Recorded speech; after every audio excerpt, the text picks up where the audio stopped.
Hello, YouTube. It's me, John Avenger, once again, and welcome back to Movies with Colors in the Title. This time I'm going to be reviewing a movie from 2005, I guess a summer movie that came out that Wes Craven directed. This is before he passed away, and it's called Red Eye. Yeah, this is a thriller he did. This is not a horror film. He did it. It's with Cillian Murphy, who's from, everybody knows him as Scarecrow from the Dark Knight trilogy, and who barely does anything. I like the Scarecrow better in the animated series and in Gotham. No bashing, Tevia, by the way, just no bashing. And you have gorgeous Rachel McAdams as the lead girl. So yeah, this film definitely was decent. I rented it a couple weeks ago. I like the film. I think it's well shot. Wes Craven has an eye for detail, and it has a lot of tension in it, which is really well done, especially that this is a kind of film we've seen a lot lately. Basically, Rachel McAdams is on a plane and she's heading somewhere, I think to meet her father or whatever. And Cillian Murphy is like, hey, "Hi, my name is this" or whatever, and they start talking. And then in the middle of the flight, he like threatens her and he grabs her face, and I'm like, "No, get away from her." And he's like, if you say anything that I'm a terrorist or whatever, I'm gonna hurt your father. I'm gonna kill him. Yeah, it's got a lot of tension. Like you feel, because this was after 9/11. So any movie with plane that had, like hijacking or some crazy guy or whatever that was flipping out, yeah, it's pretty intense, especially for a New Yorker. The rest of the cast, you have I think Judy Greer's in the movie. Um, and one of the flight attendants in the film, the receptionist, is a really cute girl in it. That these two people like get in her face saying, "Oh, the service here sucks. You should be fired immediately." But then at the end, Rachel McAdams says something which I like. Her performance is really good in the movie. She looks scared. She's lovely. Like she has a face that you would want to touch, but not the way Cillian Murphy does it. He's like Christian Grey in 50 Shades, because ironically, he's Irish, just like Jamie Dornan. Yeah, a freaking guy from the UK trying to throw himself onto a freaking Canadian girl. Yeah, not a fan of that. Sorry. But the tension is really good in the film. Later, Rachel McAdams escapes from him. She stabs him in the neck with a freaking pencil. Not right here, like right here, like before, right where the larynx is. Stabbed him right in the freaking neck. Right here in right below the Adam's apple. And I was like, damn. And this is PG-13, so it's not that bloody, but he's like, oh my god, that woman stabbed her. It stabbed him. Get her. And I'm like, and the people, the security is chasing her. It has tension. It's not an action movie. It's a thriller, and but it has a lot of tension. She has to like hide, and you know, and she's a strong female, but it's not a superpowered SJW. Wow, a movie from '05 that was progressive before this freaking agenda just took everything away from us men. But anyway, not to get political here. Stay on subject. The movie, it continues. He takes the pencil out of his neck, and people are shocked. And he's like, "I'm gonna get you. I'm gonna get you." And I'm like, "Wow, Cillian Murphy, you're trying too hard." I'm sorry. He's got nice eyes, but the guy, his American accent does nothing for me. You're Irish, dude. You're a leprechaun. Sound like a leprechaun. Stop trying to hide your accent. This is a reason why in Batman Begins, Bale makes you his bitch. Even Katie Holmes does, because there's a scene in that movie where she shocks him in the face. And he's like, "Ah!" And I'm like, yeah, you are a bitch, dude. You're freaking, you're Kylo Ren, just without the mask and with blue eyes instead of whatever eyes he has. Yeah, I'm sorry. I never liked that actor, Cillian Murphy. Granted, he's a good villain because at least Adams takes care of him at the end. And yeah, he gets what's coming to him.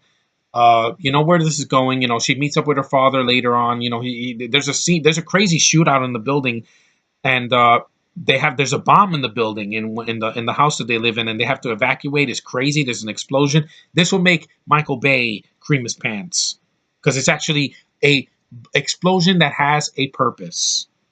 That's why it works, because it's there's so much tension, and a bomb going off in any movie has tension, except in a Michael Bay movie now. But anyway, at the end of the movie, Rachel McAdams, she gets back to work. She defends her friend, and she says, you can fill out a complaint and you can shove it up your ass." And I'm like, thank you, Rachel McAdams. Thank you, writers, for making her a strong character. See, it's not that hard. Disney Wars is not that hard. 50 Shades of Grey, it's not hard to make a strong female that can do everything. No, Rachel McAdams is scared in this movie. She's not like, oh, I'm gonna karate kick you in the face. No, or I'm gonna use force powers to knock you out of the window of the plane. No, what happens to her is what could happen to any woman or any man on a plane, and it's tense. It's interesting. Is it cliche? Yes, because we've seen this before, but it's well done. And Wes Craven proved that he could direct a thriller that's not all about blood and nightmare fuel like Nightmare on Elm Street, the original, not the remake. And yeah, he did a good job with this. He got a good kick-ass lead girl that actually I buy and has a beautiful face. I've loved her face ever since Mean Girls, and The Notebook, and even Doctor Strange. Just she has a face that's warm and inviting. I miss that, and she has a little dot on her face, which I like. Give me that over. Give me nightmares.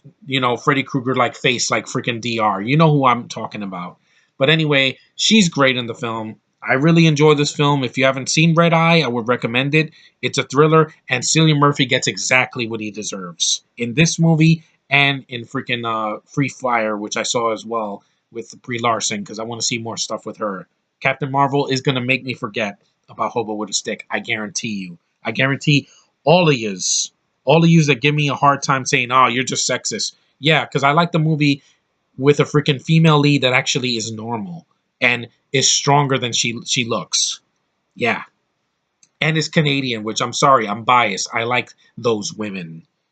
Lots of them. Not all of them. Some that I could, like Avril Lavigne. Ugh, no, she's too rebellious for me, for my taste. But yeah, Rachel McAdams, lovely young girl, and she can act, and she actually is a strong female character that I can follow. Because if I don't care about your lead character, then the film falls apart. There are problems in the movie besides Cillian Murphy. Like some of the bystanders are just like there to fill time. The film's not that long. It's only like 80 some minutes. So it's not a huge investment of your time.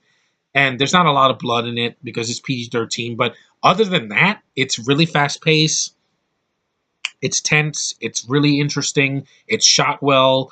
And red eyes, yeah, this guy might as well have red eyes because he's so creepy. Just like, I don't want a guy near me like that. But Rachel McAdams gets him. He gets what he deserves. And the movie is well done. And she is stronger than she looks, which is great. For a movie from '05, it's more progressive and ahead of its time than any of these freaking SJW movies now. But anyway, guys, watch Red Eye. It's actually pretty decent. If you can stream it or watch it on Netflix or rent it or buy it on DVD and Amazon, it's worth a watch. It definitely is. I want to watch it again because Craven did a really good job. I miss him. I miss directors that actually tried. He did some crap, but he also did a lot of good stuff. And he was a horror legend director that I'll never forget. So rest in peace, Wes Craven. You did a good job with this. I think you got the right girl for the right job. You always cast usually a female that I buy, like freaking Heather Langenkamp in the original Elm Street, and bringing her back for New Nightmare, and also in this movie. You know what you're doing. You knew what you were doing. These directors now are freaking hacks. Half of them, they just don't know what a movie should look like. This is what a film should look like. You don't shake the camera in an action scene. You don't freaking do jump cuts where I can't see what's going on. You don't freaking, do choppy editing where you see it goes like every second something's happening. No, keep the camera steady. I want to see what's going on. And this movie, you can see everything. And like I said, Rachel McAdams, this is a film she did outside of a romantic comedy or a romantic drama or uh, a superhero film, and it works. It works really well. I will see Sherlock Holmes for her and for Robert Downey Jr. because the British people in the film I could care less about. You know me. I'm biased. That's the way I am. That's how I roll. Anyway, Red Eye is it's a decent film. I liked it. So it was good for this month to review it. And there's more to come, guys. See you later. See you in the next review.